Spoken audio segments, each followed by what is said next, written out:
The direction I'm going in is one of talking about how the way we treat people fits into the way we look after creation.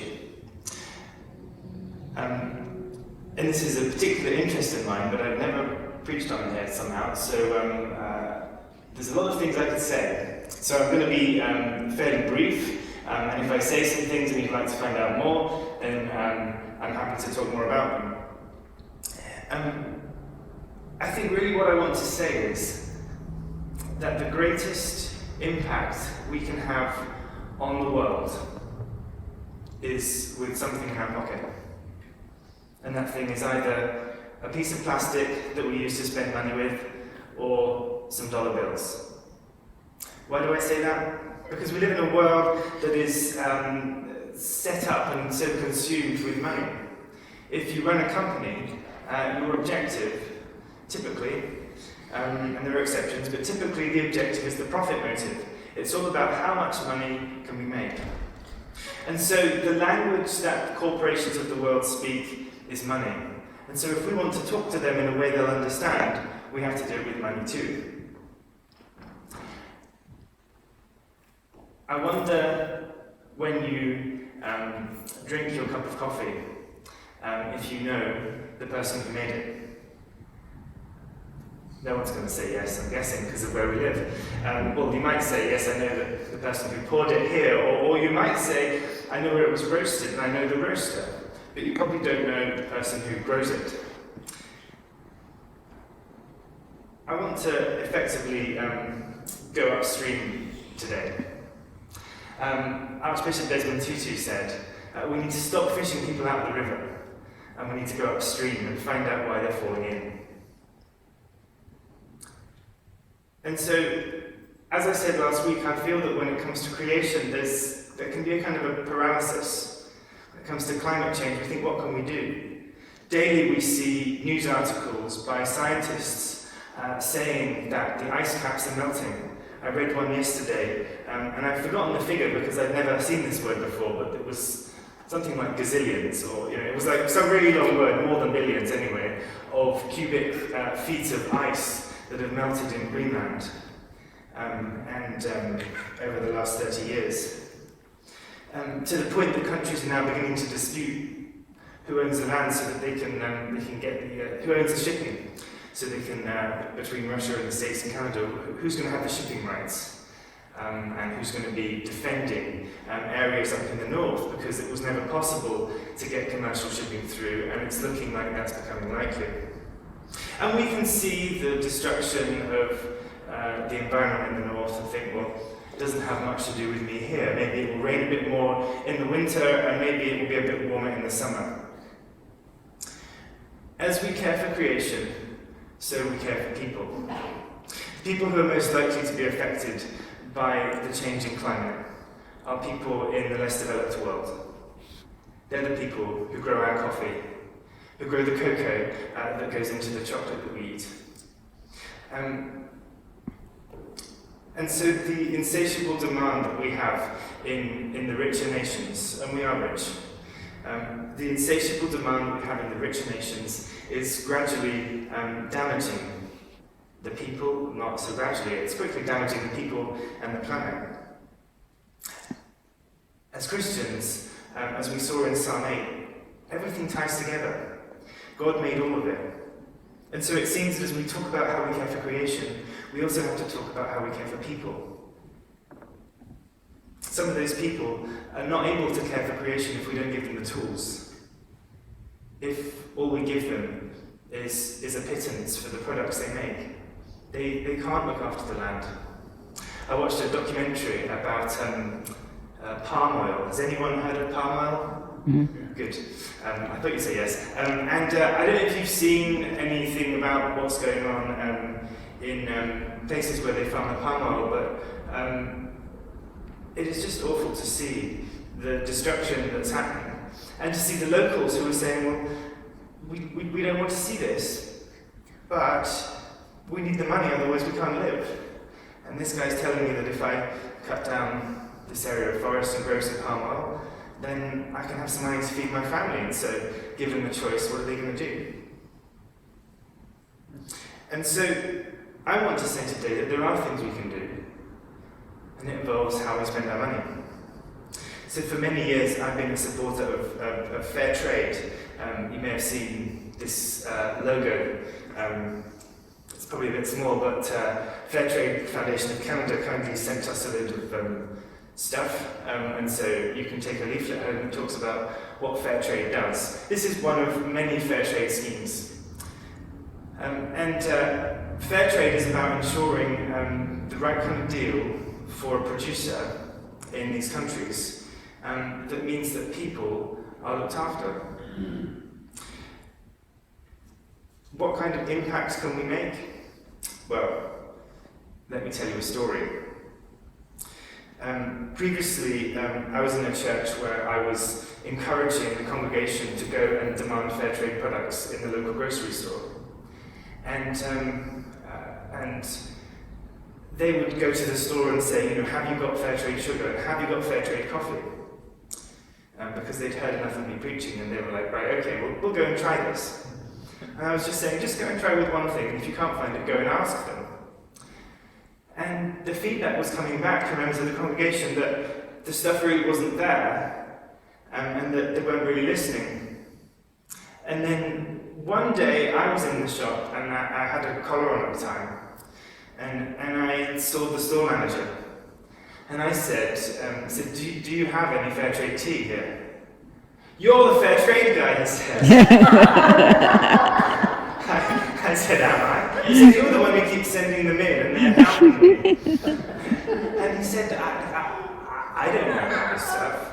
He said, if you can give me a list of 50 items you'd like me to stock, I will get them in. So I went off and did it, got him the list, and we worked together. And this was controversial because, of course, as you can imagine, some people were saying, well, was I trying to promote this particular grocery store? It was the only one in the town, so, I wasn't. I was just trying to say, we can actually have an impact. And so one of the things we did was, he was so interested, he hadn't heard of fair trade. And they sell thousands of products in grocery stores, and he hadn't really heard of fair trade, even though the company stopped them. But the issue is trying to get the things on the shelves. And he said, well, I've actually got a veto as a store manager. And it was a very small percentage, but I can order certain products and so and have them in. So we tried an experiment. And what we did was we discontinued stocking pineapples in the store. And we only stocked, when I say we, it was him, with me kind of suggesting it. But he only stocked fair trade pineapples. I think I forget where these pineapples are grown, but they only stocked fair trade pineapples. I want to say it's Malawi, but I could be wrong. I'm being videoed, so if I'm wrong, then sorry. But I think it was Malawi, and in Africa, the north of Africa, which is one of the poorest countries in the African subcontinent. So within 2 weeks, the little store in a town of 10,000 people had become the largest seller of fair trade pineapples in this grocery chain's network. And this was the biggest grocery chain in the UK. And so somebody said, hang on a minute, what's going on here? The reason they'd become so popular was because we discontinued customers having the choice of the other ones. And there really wasn't much difference in the price in terms of what we were paying as the consumer.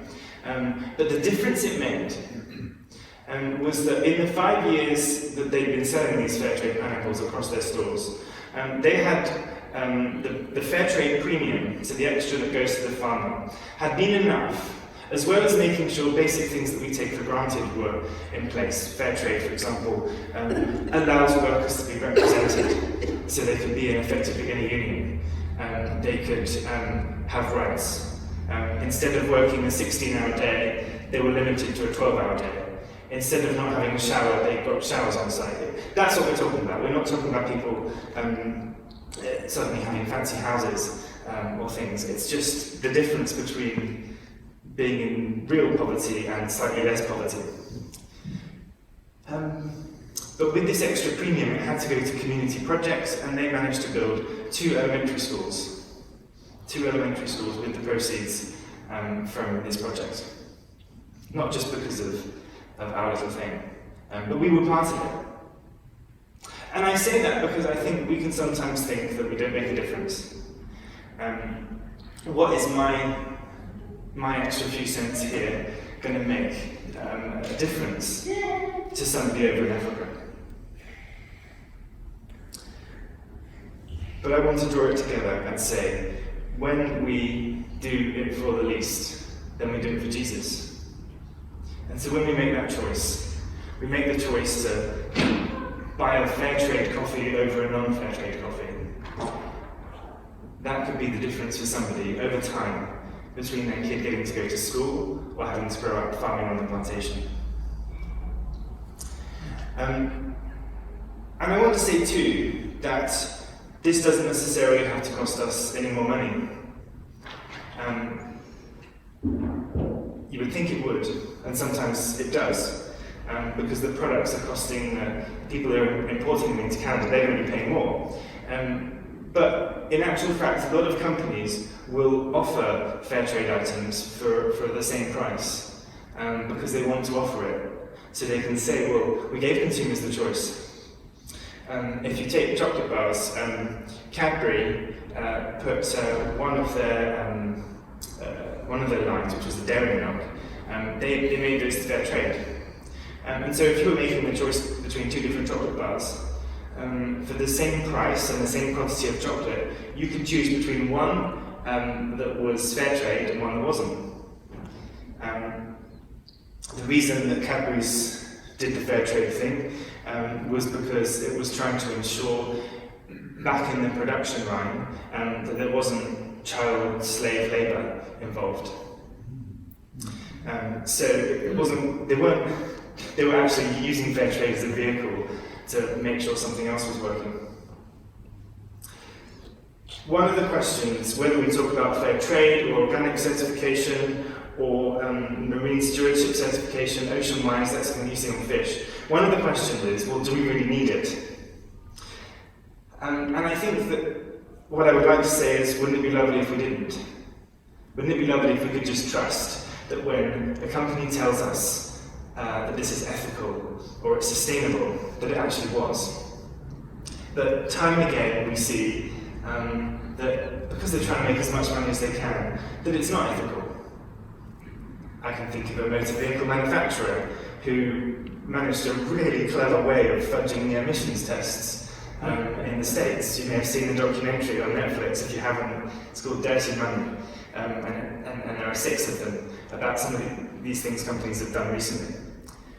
And so, for us as consumers, in order to know that what we're doing is making a difference, we have to find these kinds of labels. What it means is somebody will go in and they will certify it and they will make sure that they're not just saying, oh yes, the producers are getting a better deal, but actually they are. They're actually implementing what they're saying. Because I think that's one of the things, whether you're talking about just giving away to NGOs, charities, or doing it through trade, is you want to know your money's actually making a difference.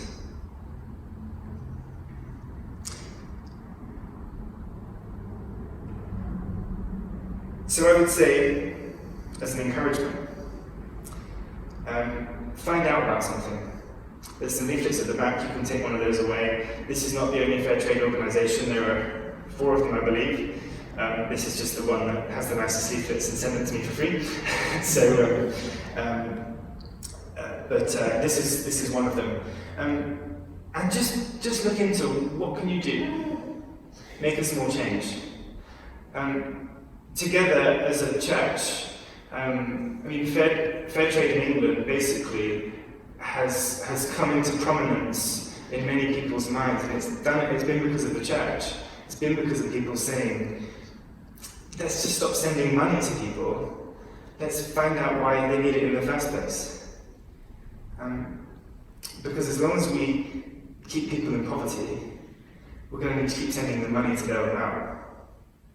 But what if we change the systems of trade so that people could get a fair price for the things they make?